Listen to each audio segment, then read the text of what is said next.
Здравствуйте, дорогие зрители! Поздравляю вас с Новым годом! Учитывая праздничные дни, сегодняшний выпуск Амчера выходит немного в другом формате. В этом выпуске мы будем задавать вопросы директору Русского театра драмы имени Фазиля Искандера Ираклию Хиндба, который по образованию политолог, работал в исполнительной власти, был заместителем министра иностранных дел. Что же привело политолога в театр? Как устроена работа театра изнутри и многое другое узнаем через несколько минут.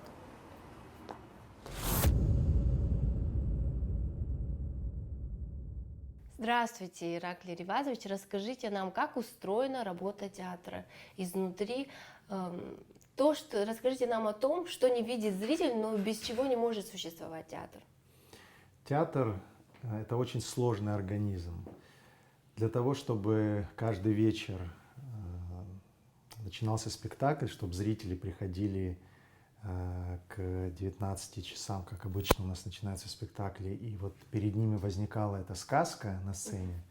Вот для этого нужно сделать очень много, каждый день. Это этот невидимый механизм театральной работы, который в каждом театре, в принципе, схож. Да? Но при этом у каждого театра есть своя уникальность и своя особенность или индивидуальность в организации работы, внутренней работы. Театр устроен, как любая организация, системно. Да? Есть структура организационная, есть, вот, грубо говоря, можно разделить на две части. Это административная часть и творческая часть.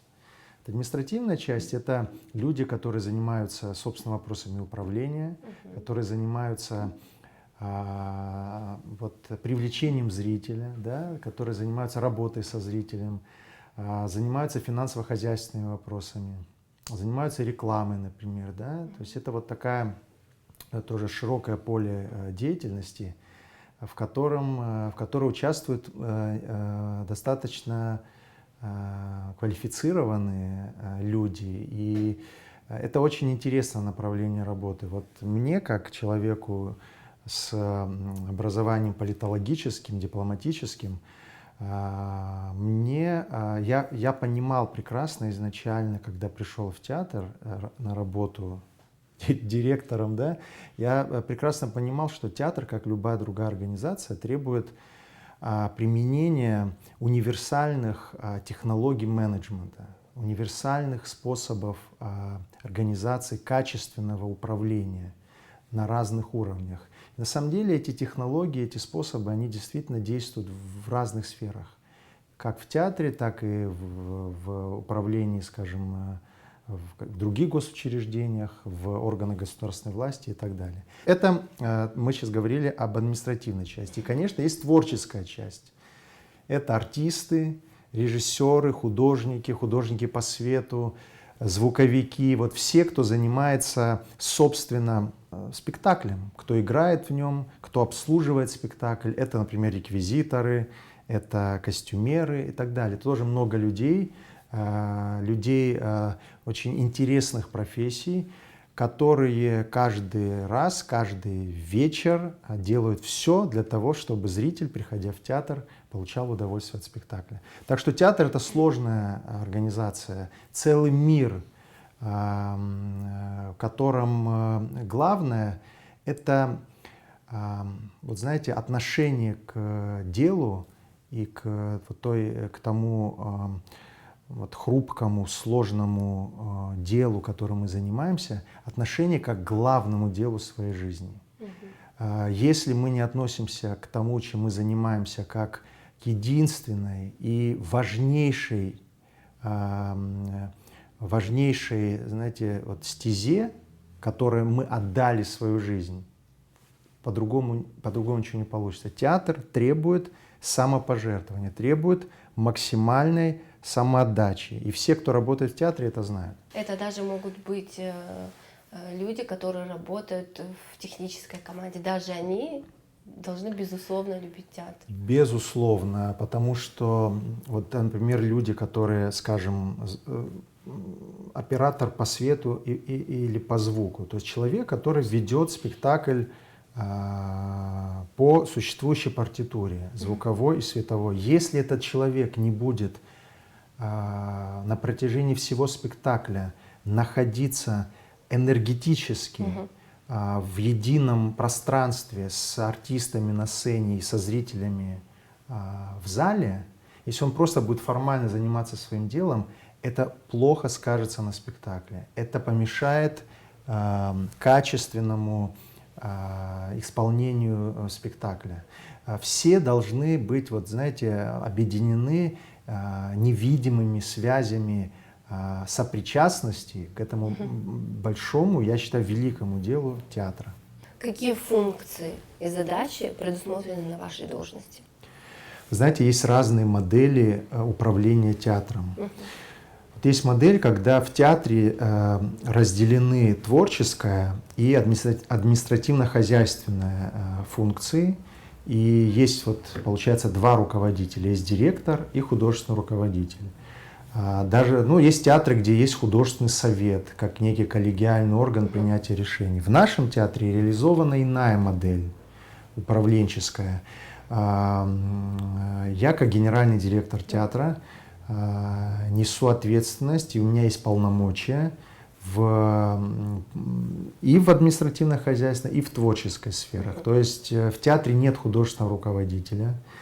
Я, как генеральный директор, выполняю функции художественного руководителя. И в театре нет художественного совета, а это абсолютно вот моя убежденность и, главное, знание эффективной работы театра. Театр, вот посмотрите на любой театр Российской Федерации, эффективный театр, Московский театр, там нигде нет художественных советов. Потому что художественный совет, вы представляете себе, собрать 10 человек с творческими амбициями, все люди творческие, они сложные, у них непростые характеры, им очень трудно договориться с самими собой, не только друг с другом. И вы представляете, какой будет разброд и какая будет ситуация лебедь, рак и щука, тут же возникнет, и театр просто будет не способен развиваться. Поэтому в самых эффективных театрах России художественные советы отменены, потому что лидер, руководитель театра, он знает, как надо развиваться театру и несет за это ответственность. Если он не справляется, значит, надо его менять. А если он показывает эффективные результаты, значит, выбрана стратегия верная и управленческая модель эффективная. Так что вот у нас вот такой театр. Я бы назвал наш театр, вот нашу модель управленческую, это, знаете, интендантский театр, как в Европе, либо можно назвать продюсерский театр. В каком смысле? Я, как генеральный директор, не ставлю спектакли, не играю на сцене. То есть у меня нет собственных творческих амбиций. Моя основная задача — привлечь в театр наиболее талантливых людей изнутри Абхазии и приглашая их из Российской Федерации. Под каждый спектакль набирается команда. Режиссер-постановщик, художник-сценограф, художник по костюмам, по свету, композитор, хореограф. Каждый раз это разная команда. И это разные стили, разные манеры режиссерские, разная эстетика, разная стилистика. Но если этот спектакль интересен зрителю, если он хорошо продается, на него покупают билеты, если этот спектакль является собой новую ступень развития театра, значит, выбор был сделан правильный. Вот все наши спектакли, которые за эти годы вышли, вот, были выпущены в театре, они все были успешными не только творчески, но и коммерчески.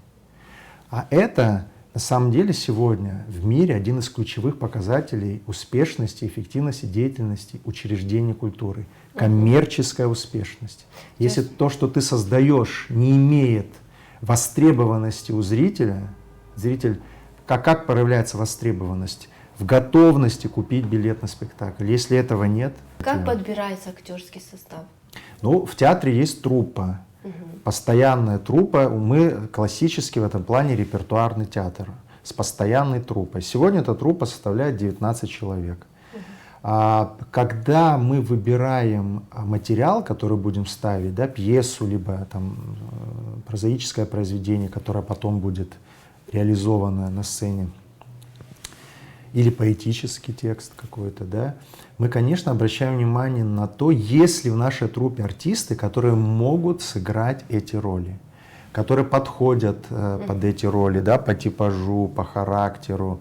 Хотя я вот, например, такое понятие, как амплуа, не признаю. Вот, например, у нас есть замечательный артист Джамбул Жордания, который все, считали, он комедийный артист.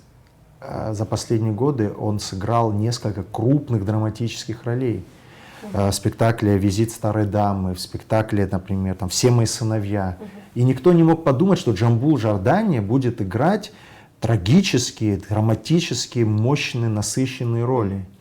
Потому что, опять же, есть вот это вот представление, что актер может проявлять себя только в одном направлении, в рамках своего амплуа. Джамбула можно отнести к актерам, которые уже среднего возраста. Но у вас же также играют молодые актеры. Вот они как к вам попали? Как вы их подбираете?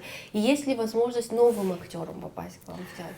Такая возможность у нас появится, если государство увеличит штатную численность труппы нашего театра, потому что для такого театра, как наш, в репертуаре которого 20 идущих спектаклей, 20 названий, труппа из 19 человек, это, знаете, это слишком мало, это иногда даже мне не верят наши коллеги в Российской Федерации, это очень мало. Труппа для нашего театра более-менее приемлемо, это 30 человек, вот для нынешнего состояния нашего театра. А я надеюсь, что это увеличение будет происходить, потому что государство с пониманием относится к нашим проблемам и запросам. Да? Молодые артисты — это в основном выпускники театрального института имени Щукина, абхазского курса. Часть из них работает в абхазском театре, часть работает в нашем театре. И я очень рад, что эти ребята, закончив университет, не оказались на улице, не оказались брошенными. У них появилась возможность в максимальной степени проявить себя, попробовать сыграть очень серьезные роли. Вот в нашем театре, скажем, такая актриса, как Милана Ломия, она сейчас репетирует моноспектакль по поэзии Иосифа Бродского. Она будет одна на протяжении 1 часа 10 минут на сцене работать. Это очень серьезно. Мы поговорим позже. Да. Но актеры, я сказал, театральный институт имени Щукина, у нас есть выпускники ГИТИСа, у нас есть выпускники Санкт-Петербургского института культуры. Это в основном все ребята с профессиональным образованием актерским. Как вы подбираете репертуар сами или же все-таки...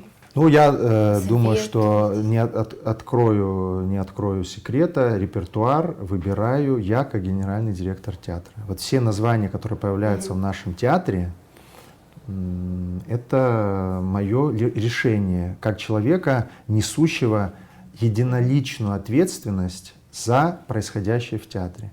Так как у меня такая ответственность, что я несу ответственность за все, следовательно, у меня и соответствующие полномочия есть. И вы знаете, я человек достаточно опытный, то, что касается литературы, то, что касается драматургии и театра в принципе. И когда был назначен сюда генеральным директором, я знал, что есть как минимум 5 названий, 5 пьес, которые в этом театре должны быть поставлены. И уже несколько из этих пьес, уже 2 пьесы уже реализованы в нашем театре. Это «Визит старой дамы» и «Кровавая свадьба». Вот эти 2 названия. 3. И 3 «Все мои сыновья». Еще остались 2, но это секрет. Это секрет, вы нам не откроете. Я пока не буду эти секреты раскрывать, но постепенно все эти планы обязательно будут реализовываться. Вот сейчас мы выбрали, например, для постановки знаменитый роман Станислава Лема «Солярис». Фантастический роман, казалось бы, каким образом его можно реализовать на сцене. Но я вас уверяю, что когда вы придете на этот спектакль, как и на другие наши спектакли, но здесь, учитывая сложность темы и формы, тем не менее, это будет очень эмоциональная, очень понятная история для каждого зрителя. Расскажите, как работается с творческими людьми? Наверняка есть свои сложности во взаимоотношениях, которые складываются внутри труппы. Творческих людей надо любить. Это самый главный подход в работе с ними. К сожалению, есть такое представление, что творческие люди сложные люди, что у них сложные характеры, что они всегда подвержены каким-то эмоциональным всплескам, да, и им трудно планировать свою жизнь, планировать свою работу, потому что они постоянно находятся в каком-то, знаете, сложном эмоционально-психологическом состоянии. На самом деле секрет эффективно работающего театра — это когда руководитель не выделяет никого и в то же время не подавляет никого в театре. Когда руководитель ко всем относится одинаково, но при этом обязательно с любовью, с каким-то, знаете, ну, с желанием помочь, с пониманием перспективы и с заботой о траекториях жизни этих людей. Вот это очень важный момент. И артисты, и другие творческие люди будут прекрасно работать, если у них не будет совершенно свободного времени. Они должны постоянно быть в работе, в деле. Артист должен каждый день репетировать, минимум 3 раза выходить на сцену для того, чтобы сохранять нужную творческую форму и хорошее морально-психологическое состояние. Почему в театрах некоторых существуют проблемы как в коллективе, какие-то, знаете, конфликты, разделение на группы и все остальное? Это потому, что этот коллектив длительное время не находился в должном рабочем состоянии. Как только театральный коллектив входит в нужный режим работы, людям уже не до интриг, людям не до конфликтов, они все заняты любимым делом. И я это прекрасно знал, приходя в этот театр руководить, и я сделал все для того, чтобы обеспечить всех работой, постоянной, регулярной и интересной. Поэтому у нас сегодня в театре прекрасная морально-психологическая обстановка. Все работают, и, главное, хотят работать. Это вот есть такая шутка, но это абсолютная правда, что артисты — это удивительные люди. Их отличает от всех остальных постоянное желание работать. Если остальные больше хотят отдыхать, и чтобы все было остальное хорошо, но побольше отдыха, поменьше работы, то артисты хотят работать постоянно. Если ты не хочешь работать, ты не артист. Если ты не хочешь играть на сцене, ты не артист. Если ты не хочешь репетировать, ты не артист. Это закон любого театра. И в нашем театре этот закон тоже действует. С творческими людьми вообще сложно работать. И бывают у актеров творческий кризис. Как актеры ваши с этим справляются и как вы с ними справляетесь в этот момент? У наших артистов я вообще не признаю понятие творческого кризиса. Я вообще не признаю такого явления, как депрессия. Если мы заняты любимым делом и четко понимаем, что мы делаем, и понимаем перспективу, то о каком кризисе может идти речь? У нас есть жесткий график, мы знаем, что там через месяц, через 2 мы должны выпустить спектакль, и все занимаются этим делом. А мы же не будем ждать годами, чтобы нам пришло вдохновение что-то делать. Вдохновение приходит лишь к тому, кто целенаправленно работает и усиленно работает. Вот тогда придет вдохновение. А ждать вдохновения и ничего не делать, извините, это просто оправдание своей бессмысленности своего профессионального существования. Вот и все. Ну, исходя из этих 2 вопросов, я задам вам следующий. Как вы считаете, какие 3 основные качества, которые помогают руководить театром или которые должны быть у руководителя театра? Я скажу, это первое, это бесстрашие, потому что не надо ничего бояться. Директор не должен ничего бояться, кроме закона. Все остальное — это его решимость достигать поставленных целей. Вот, это очень важно. Я этим принципом руководствуюсь в своей деятельности. Это первое. Второе, это, конечно, профессиональная подготовка нужна. Нужно хорошо знать и любить театр, знать его изнутри, знать его, что называется, снаружи, да, как это выглядит, да, знать хорошо театр и иметь хорошее знакомство с коллегами, в частности, в Российской Федерации, профессиональных отношений, знакомства, и заниматься этим делом круглосуточно.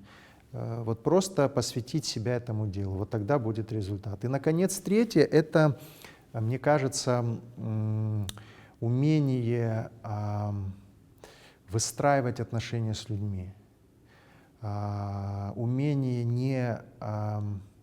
не сеять интриги в коллективе, а наоборот создавать благоприятную психологическую атмосферу. Потому что когда руководитель начинает выделять кого-то в ущерб другим, когда начинает кого-то... Справедливость. Конечно, справедливое отношение к людям, справедливое отношение. И все-таки с пониманием отношений, с любовью. Это очень важно. При этом нужно сохранять, конечно, жесткость и нужно сохранять иерархичность внутри коллектива. Это очень тоже важные вещи. Вот, наверное, вот я бы так ответил на ваш вопрос. Вы прослыли авторитарным руководителем, и я хотела бы вас спросить, как вам кажется, если бы вы не были таким строгим, получилось бы достичь такого успеха? Ведь надо признать, Рустрам сегодня успешный театр. Я не думаю, что я строгий и авторитарный, я просто требовательный. Я на самом деле добрый, мне кажется, руководитель, но требовательный, и, знаете, я какие-то вещи просто не прощаю. Это в первую очередь, знаете, предательство этого дела.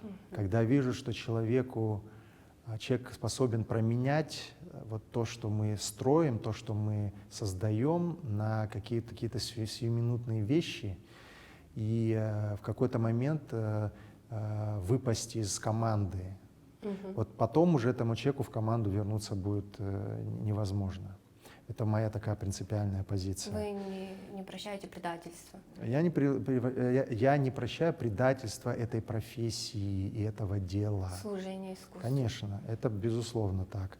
А авторитарность, понимаете, в чем дело? В театру демократия противопоказана. Если в политике демократия — это хорошо, то для театра, где,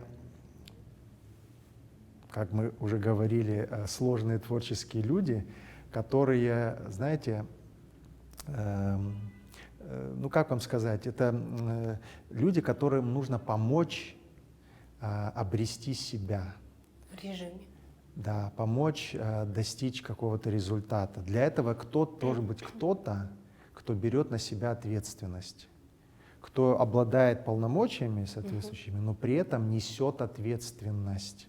Вот если директор осознает ответственность, которую он несет, не только перед организацией, перед там, вопросами правовыми, финансовыми и так далее, но и перед людьми, потому что эти люди тебе поверили, ты не имеешь права их подвести. Ты должен сделать все для того, чтобы выбор этой профессии оказался для них судьбоносным, оказался для них плодотворным, чтобы они никогда не пожалели о том, что отдают все свои чувства, все свои умения, всю свою жизнь театру. Вот для этого нужно нести ответственность за людей, которые работают под твоим началом. Театр — это жизнь для актеров. Это жизнь, это даже больше, чем жизнь, потому Это что дом. я вообще всегда об этом говорил, что театр, конечно, с одной стороны отражает жизнь, с другой стороны театр моделирует жизнь, и много жизней. Спектакль — это же спрессованная жизнь. На спектакле зритель может пережить такую палитру эмоций и испытать эмоции такой интенсивности, либо соприкоснуться со смыслами очень важными, глубокими, с которыми можно на протяжении года или двух не иметь дела в жизни. А в театре за 2,5 часа спектакля можно все это испытать и ощутить. В этом величие театра, величие этого дела И это дело может быть интересным только если люди, которые им занимаются, отдают ему всю свою жизнь и даже больше. Вы по профессии политолог, Мгм. были заместителем министра иностранных дел, помощником президента. Мгм. Почему вы ушли из политики? Ну, дело в том, что я, собственно, политикой не занимался, я все-таки был чиновником, да. Вот вы не скучаете по той работе кабинетной, где вот вы решали важные вопросы? Все-таки театр — это другая сфера. Абсолютно не скучаю. Более того, я считаю, что театр и политика взаимосвязаны, потому что такое политика? Есть классическое определение. Политика — это деятельность, связанная с воздействием на большие группы людей. Это одно из таких классических определений политики. Театр воздействует в Абхазии. Вот смотрите, на какое количество людей в сезон до 35 тысяч человек приходит к нам в театр. В Абхазии проживает 240 тысяч человек. Представляете, какое-то количество людей, на которых мы можем влиять, естественно, в хорошем смысле влиять, помогать людям жить, ощутить красоту жизни, да, задуматься о важных вещах, испытать сильные эмоции, которые помогут справиться с жизненными невзгодами. И в этом смысле театр — это явление политическое, и социальное, и политическое, безусловно. Но здесь вот у меня появилась возможность все-таки проявить себя в полной мере. Я, как руководитель этого театра, могу продемонстрировать результат своей деятельности, результат своих усилий. А то, что я работал в органах госуправления, государственной власти, это прекрасный опыт. Я искренне благодарен этому времени и благодарен президентам, с которыми я работал, и руководителям. И этот опыт мне очень помогает сегодня налаживать, во-первых, отношения нашего театра с другими театрами и вообще с внешним миром, да, с российскими коллегами, но также помогает выстраивать отношения внутри коллектива и, в принципе, заниматься вот именно менеджментом театра. Это те навыки, которые я в университете, конечно, все это изучал по своей профессии, ну и получил с практическим опытом госслужбы.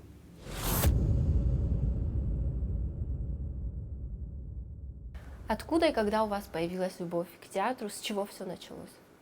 Ну, все идет с детства, естественно.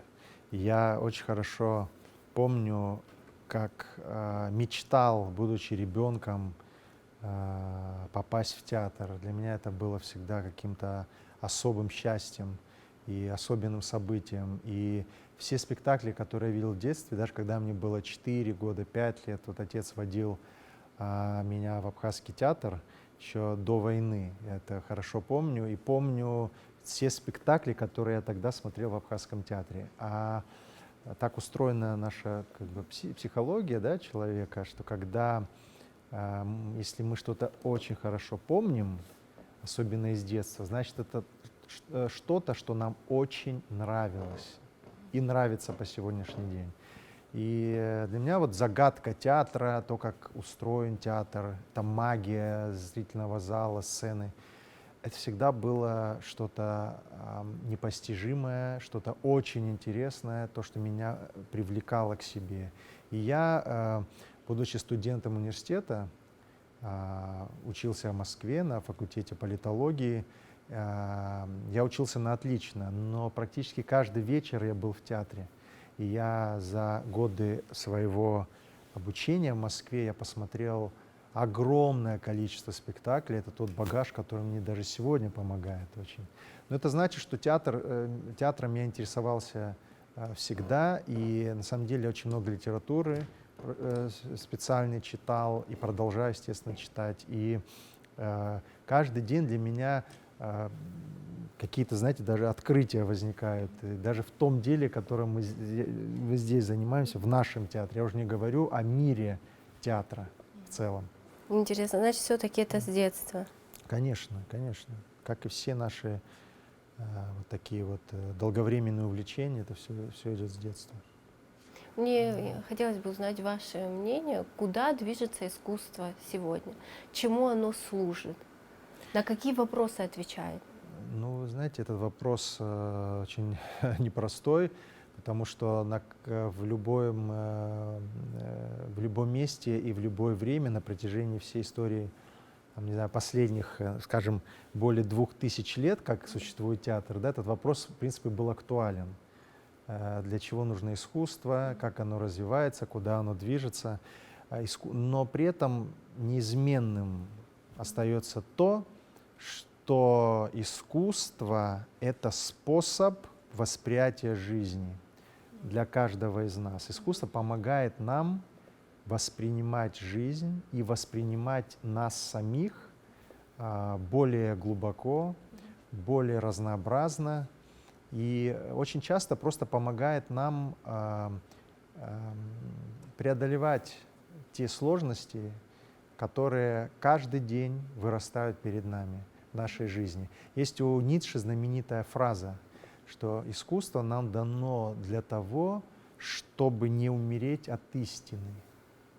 Это означает то, что искусство помогает нам очень часто не то, что отвлечь нас, не то, что заслонить нас от реальных проблем, а по-другому просто посмотреть на нашу жизнь и, главное, на себя, на самих себя.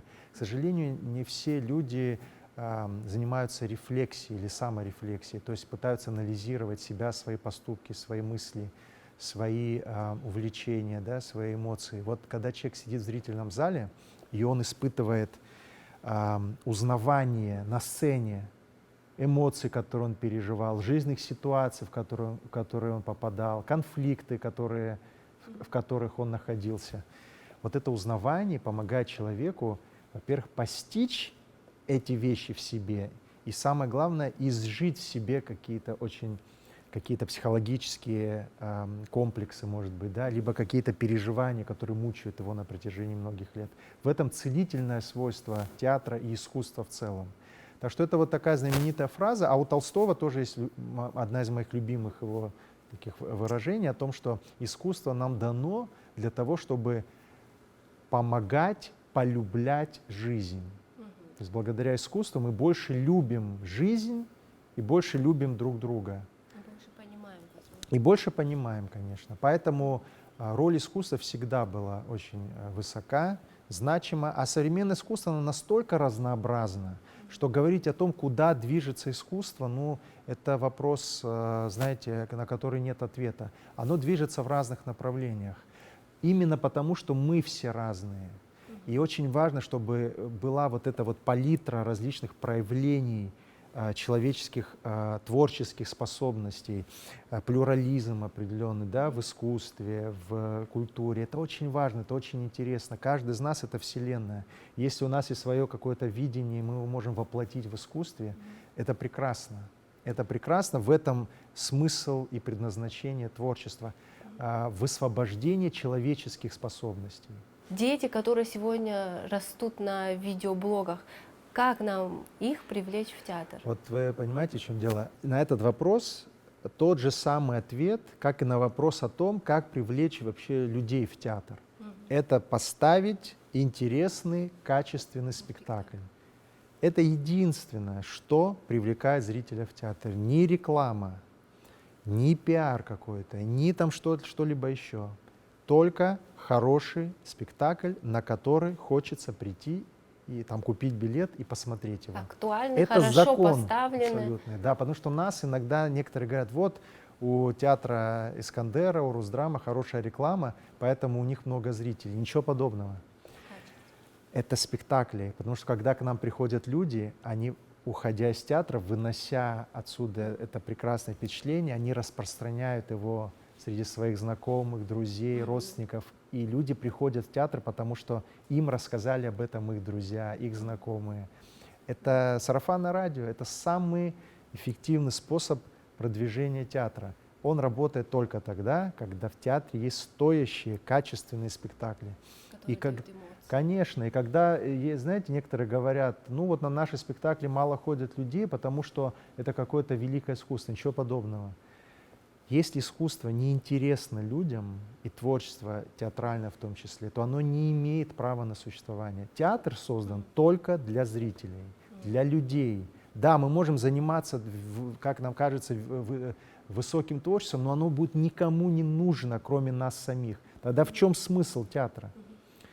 Только когда есть обмен между залом и сценой, возникает вот этот вот момент театра. Только в этом случае обмен энергией зала и сцены. А сегодня, и вот, кстати, когда вы говорили о информационных технологиях, которые отвлекают людей там, от театра, от жизни, от всего, когда люди, да, сидят в телефоне с утра до вечера. Когда появилось телевидение, говорили, что театр отомрет. Когда радио появилось, говорили, что театр отомрет. Потом, когда телевидение, что театр умрет. Сейчас интернет, театр не умирает. И он никогда не умрет, потому что ничто не заменит момента сиюминутного, уникального рождения эмоций и смыслов, то, что происходит на сцене. Это не запись, это не кино. Это уникальное что-то, это живое рождение реакции, чувства, мыслей. Потому что каждый спектакль, он отличается от других спектаклей. И в этом величие театра. Театр существует 2500 лет и будет существовать и впредь, и Вот его актуальность сохранится. Актуальность сохранится. Вот вы сказали, театр существует 2000 лет. Какова роль в современном мире театра? Колоссальная. Колоссальная роль, и я вам хочу сказать, что вы посмотрите, как относится в России государство к театрам. Вот даже сейчас, в период пандемии, когда, конечно, проще было бы закрыть все и обезопаситься таким образом, ну, как некоторым представляется, от угрозы заражения, на уровне президента было заявлено о том, что культурная жизнь не должна прерываться. Потому что российская цивилизация, она во многом покоится на культурных основаниях. Это мощная, великая культура, которая создает эту цивилизацию, эту великую страну, Россию. Да? Поэтому вот все сейчас делается для того, чтобы театры работали, да, на 25%, да, с соблюдением всех необходимых требований, но они работают. Потому что роль театра, Потому что она невероятна, она колоссальна. И все, например, руководители, например, возьмите Сталина, да, который огромное значение уделял театру. Я не превозношу Сталина совершенно, я просто говорю, ну, как бы факты, да, исторические. Потому что все руководители на разных этапах исторических знали и понимали, что театр помогает обрести стабильность в обществе. Потому что человек, который заходит в театр, он может быть раздраженным, недовольным, но здесь он эти эмоции выбрасывает все. И выходя из театра, он чувствует себя по-другому. Он уже как-то иначе смотрит на жизнь, более понимающими глазами. И театр смягчает социальные нравы. Театр помогает людям быть более, знаете, ну, что называется, культурными, да, более законопослушными. Страны, где эффективно работают театры, это более успешные страны. Там лучше с соблюдением закона, лучше с социально-экономическим развитием. Театры в этом смысле носят вот эту важную, играют социальную, экономическую и политическую роль в обществе. Поэтому очень важно, особенно сейчас, видите, в Абхазии сейчас непростая ситуация с пандемией. Вы сами затронули тему пандемии. Как театр выживает в условиях пандемии и как Русдрам планирует подстраиваться под реалии сегодняшние? Ну, конечно, нам очень тяжело, потому что театр закрыт. Это очень тяжелая ситуация. Я об этом многократно уже говорил публично. И мне кажется, что все-таки есть целесообразность в том, с учетом того, что я говорил ранее, целесообразность в том, чтобы позволить театрам работать при соблюдении всех необходимых санитарно-эпидемиологических условий. Вот, например, мы сидим сейчас на сцене нашего большого зала, здесь 500 зрительских мест. Мне кажется, если здесь будет сидеть 80, 100, 70 человек на расстоянии, с соблюдением дистанции, с ношением масок, с недопущением скопления людей в фойе. То есть все эти технологические вещи, которые мы прекрасно знаем, как организовать, вот мне кажется, в таком случае театр будет самым безопасным местом в стране, потому что на улице можно заразиться, в магазине, в ресторане, в кафе, где угодно. Здесь мы просто проследим за тем, чтобы каждый человек соблюдал правила. Наши зрители — это люди культурные, они, естественно, будут эти правила соблюдать, и мы это уже неоднократно демонстрировали. Поэтому мы, конечно, вот уже 3 месяца не работаем, испытываем колоссальные моральные, психологические перегрузки, потому что это же такой организм театральный, да, наш особенно, который привык работать просто круглосуточно, играть спектакли чуть ли не через день, репетировать постоянно. Мы постоянно находились в таком напряженном процессе творчества, работы. И когда вдруг этот процесс прекращается, это, вы знаете, можно просто, знаете, попасть в какую-то депрессию, даже депрессивное состояние. Тем более я уже не говорю о том, что театр наш очень зависит от продажи билетов. Если у нас нет поступлений от продажи билетов, мы просто становимся, ну, знаете, уязвимыми чрезвычайно. Мы мало какие вопросы можем решить. Я, кстати, благодарен государству, которое в 2020 году, несмотря на все сложности, в полном объеме профинансировало бюджетную смету нашего театра. Но бюджетная смета — это некое базовое условие нашей работы. Все остальное — это то, что мы зарабатываем. Сейчас мы не имеем возможности зарабатывать, мы не имеем возможности играть спектакли. Это значит, что артисты не находятся в творческом тонусе. Я все время придумываю, чем их занять. Мы делаем онлайн-проекты, какие-то еще форматы, новые работы, просто для того, чтобы это дело, которому мы отдаем все на протяжении 4 лет, чтобы оно не погибло. А мы сегодня в такой ситуации, когда у нас нет четкого ощущения наших перспектив. Это очень неприятная ситуация. Вы сказали онлайн. На каких площадках онлайн можно посмотреть ваши спектакли?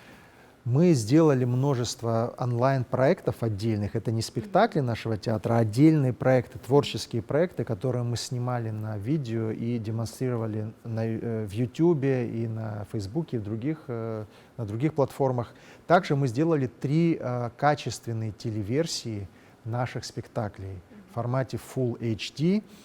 И где можно их Это можно увидеть, эти спектакли можно увидеть в онлайн-кинотеатре ОККО, который есть у многих. И там можно посмотреть эти спектакли, и их смотрят много людей, нам присылают статистику, 1000 просмотров в России и за пределами России.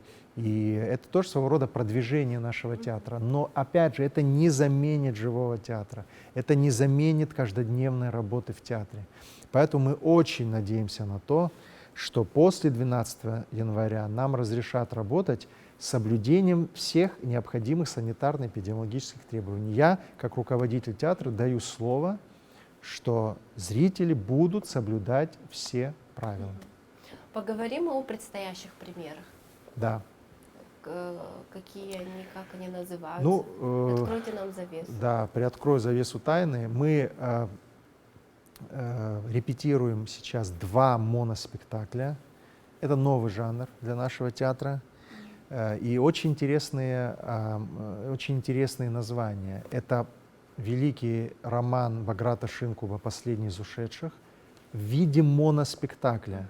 Это артист Осман Абухба в главной роли, да, в единственной роли, и режиссер Джамбул Жардани, художник Виталий Кацпа. Это вот такой вот первая премьера, которую мы планируем показать где-то в середине января, если нас откроют. И это спектакль «Бродский» по поэме Иосифа Бродского «Шествие» с вкраплениями других его произведений и его прозаических текстов. Спектакль, тоже моноспектакль, который поставила замечательный режиссер Мария Романова, которую все знают по нашему хиту «Кровавая свадьба». И в этом спектакле играет Милана Ломия. И она, конечно, там делает удивительные вещи. Вот то, что я уже видел, это произведет очень сильное впечатление на зрителя. Вот эти 2 премьеры мы должны выпустить в январе, они уже практически готовы. А дальше это апрель, это спектакль «Солярис» по роману Станислава Лема в постановке режиссера Артема Устинова, которого мы, опять же, все знаем по спектаклю «Электро» в нашем театре. Моноспектакли, о которых вы сказали, как вы считаете, они будут иметь успех? Ведь это такой формат, к которому наш зритель, возможно, еще не привык. Я считаю, что это ошибочная теория, потому что зрителям будет очень интересно смотреть моноспектакль, если это интересный моноспектакль. Вот то, что мы делаем, это интересные будут, качественные спектакли, которые, безусловно, будут вызывать неподдельный зрительский интерес. Я в этом абсолютно убежден. Иначе мы бы не занимались этими проектами. И знаете, что интересно? Вот когда говорят про то, что кто-то говорит, что это может быть интересным или неинтересным. Когда меня назначили в этот театр, мне говорили, зрители в Абхазии не будут ходить в театр, зрители в Абхазии не будут покупать билеты в театр. Буквально через полгода все изменилось. И здесь с нашими моноспектаклями будет та же самая история. Вот увидите. Приходите и убедитесь в этом сами. Будут успешными. Безусловно. Безусловно. Какая сумма предусмотрена на содержание театра в год? Ну, есть бюджетная смета.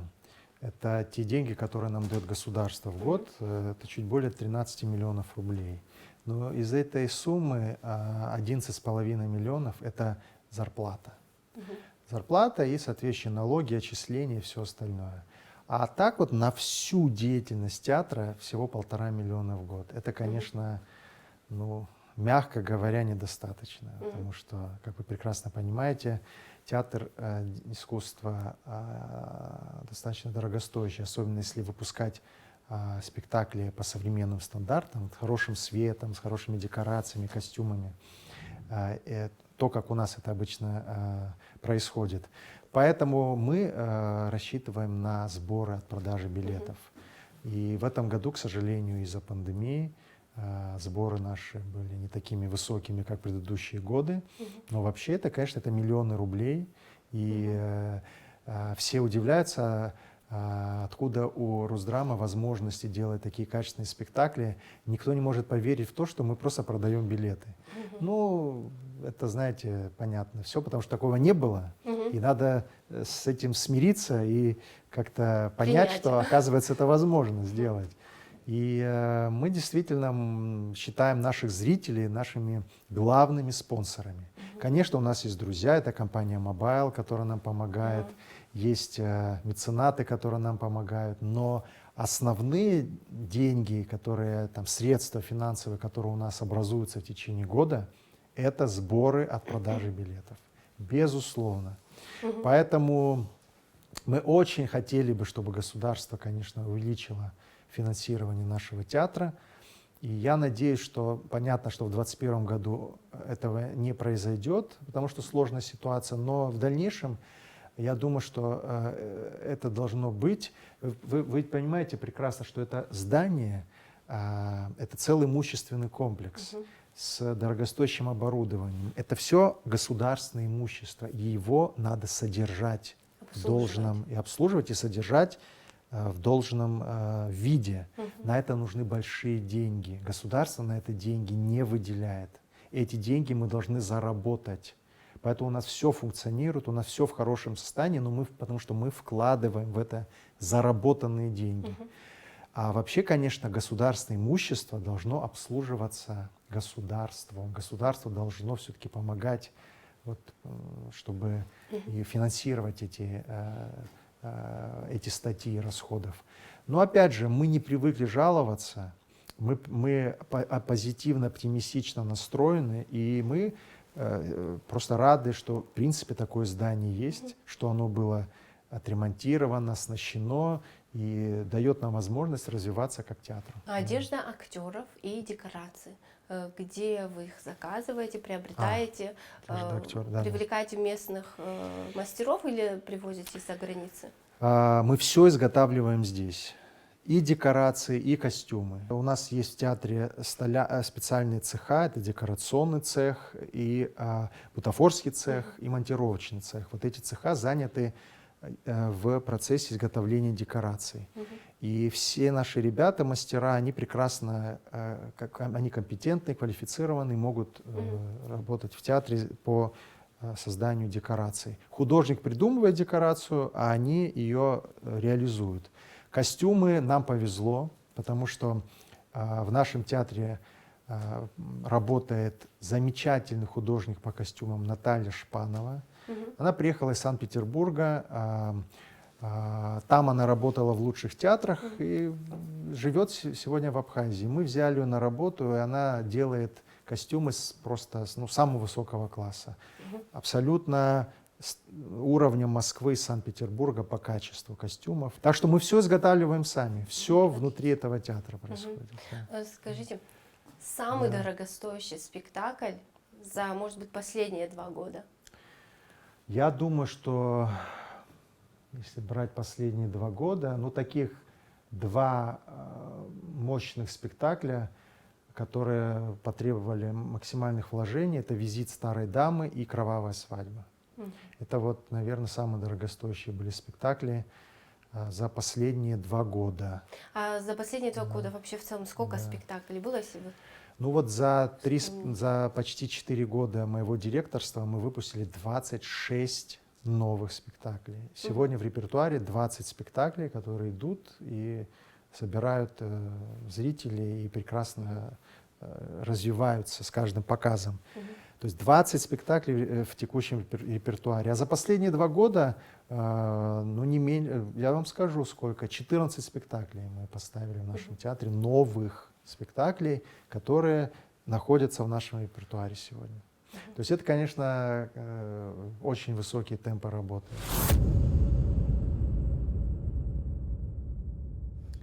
Предусмотрен абхазский репертуар пьесы абхазских писателей?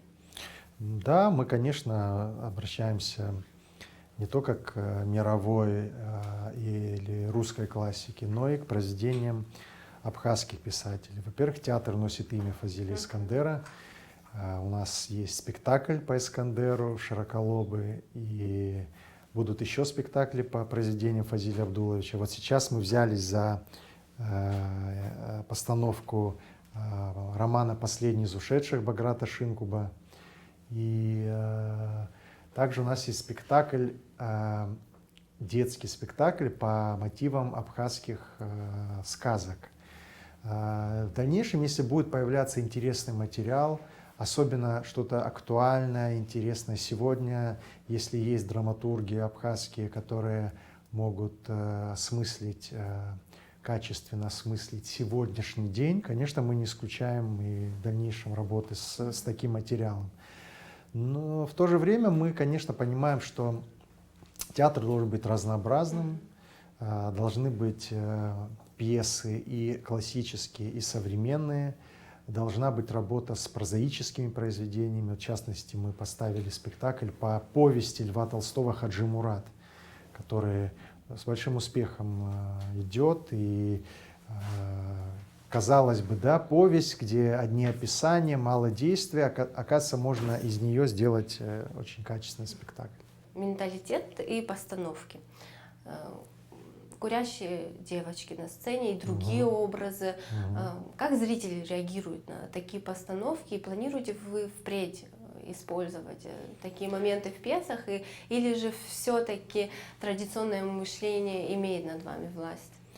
Действительно, мы живем в обществе, да, нашем, и есть вещи, которые на сцене неприемлемы.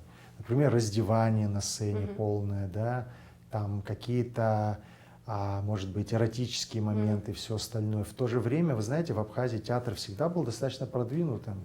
Возьмите абхазский театр в советское время, и курили, и не только. Это нормальные вещи. Я не вижу в этом вообще, в принципе, даже темы для обсуждения, если честно. Уже настолько это, мне кажется, понятно, что при создании художественного образа актриса может, даже которая не курит, может выкурить сигарету. В этом нет ничего страшного. Это художественный образ, это жизнь. У нас женщины же курят в Абхазии, да, это же не значит, что... очень часто это уже и публично делается. Огромное количество примеров, уже мало кто стесняется на самом деле. А в театре это же просто даже красиво, когда дым сигаретный в свете. Это очень красиво. Игра теней, вы сейчас Конечно. имеете в виду. Поэтому то, что у нас в театре, это настолько все, мне кажется, безобидно с точки зрения каких-то норм морали и всего остального. И все сделано с хорошим вкусом. Поэтому, мне кажется, те, кто задают такие вопросы, ну, у них не очень большой театральный опыт, зрительский. Вот им надо больше смотреть спектакли не только в нашем, но и в других театрах. И тогда вопросов уже такого рода не будет. Безусловно, мы должны поговорить о гастролях и фестивалях. В ноябре Русдрам показывал спектакль в Смоленске. Расскажите о поездке, как принял зритель наш театр, и планируются ли еще поездки на фестивали и гастроли в ближайшее время? Да, вот вы не зря оговорились, сказали Абхазский театр. Куда бы мы ни поехали, нас называют исключительно как Абхазский театр, где бы мы ни были на гастролях. И на самом деле это так и есть. У нас иногда какое-то есть непонимание того, что если театр как бы работает на русском языке, то это то ли не абхазский, то ли какой-то, ну, как-то трудно сформулировать, да, принадлежность этого театра. Мы в плане принадлежности к нашей культуре абсолютно абхазский театр и к нашей стране. Хотя мы имеем огромную честь работать на великом русском языке. Для меня это просто колоссальная вот такая возможность уважительного отношения к русскому языку. Но что касается гастролей, мы действительно очень много ездим, и даже в этом году, когда в принципе все было остановлено, мы успели побывать в октябре в Липецке, взять там приз в одной из самых престижных номинаций «Лучший актерский ансамбль». А в ноябре мы побывали сразу в Великом Новгороде со спектаклем «Игрок». Это знаменитый фестиваль Достоевского. С большим успехом там показали спектакль. Затем мы в Смоленске сыграли 2 наших спектакля «Кёрджинские перепалки» и «Кровавая свадьба». И потом в Москве на сцене театра «Эцетера» под управлением Александра Калягина мы показали нашу «Кровавую свадьбу» с огромным успехом. Это вот такой был гастрольный тур, мощный, несколько городов, несколько спектаклей. Все это благодаря Министерству культуры России, которое пригласило нас вот в эту гастрольную программу, которая называется «Большие гастроли», и полностью финансировала наши гастроли в России. Эти гастроли государству нашему не обошлись ни копейки. И это очень хорошо, потому что мы получается, что мы востребованы и что мы можем вот находить возможности для выезда на гастроли даже в такие сложные времена. При том, что наше Министерство культуры нас тоже поддерживало, когда мы в Липецк, в Новгород ездили, я им за это очень благодарен. И в ближайшее время какие гастроли намечаются? Ну, сейчас начался Новый год, да, 21-й, и пока мы не знаем, как мы будем работать, в каком режиме в этом году, но гастрольные планы уже есть. Например, в мае мы должны поехать на фестиваль в Санкт-Петербург со спектаклем «Электро». Возможно, в марте у нас будут гастрольные выезды. Я думаю, что и в октябре, и в ноябре мы тоже большой гастрольный тур отправимся по крупным городам России. По традиции в конце каждой передачи мы задаем гостю вопрос, какие 3 основные задачи он ставит перед собой в 2021 году и которые планирует осуществить. А через год ровно мы придем к вам спросить, реализовались ли эти задачи. Ну, первая задача, она ключевая. Я бы сказал, экзистенциальная задача – это открыться, начать работать на зрителя. Это вот главная задача, которую мы должны достичь в 2021 году. Следующая задача – нынешний сезон юбилейный для театра. Нашему театру исполняется 40 лет. И в сентябре будет юбилейный вечер, посвященный вот этому событию. И вот в рамках этого юбилейного сезона мы должны выпустить минимум 6 качественных премьер. Вот эта задача, выпустить 6 премьерных спектаклей, она, безусловно, стоит перед нами. И, наконец, третья задача – это добиться роста посещаемости театра. Несмотря на то, что он у нас высокий, но увеличить еще больше сделать, более интересным сделать театр для зрителя. Вот эти, если 3 задачи мы достигнем, то они повлекут за собой и другие позитивные процессы.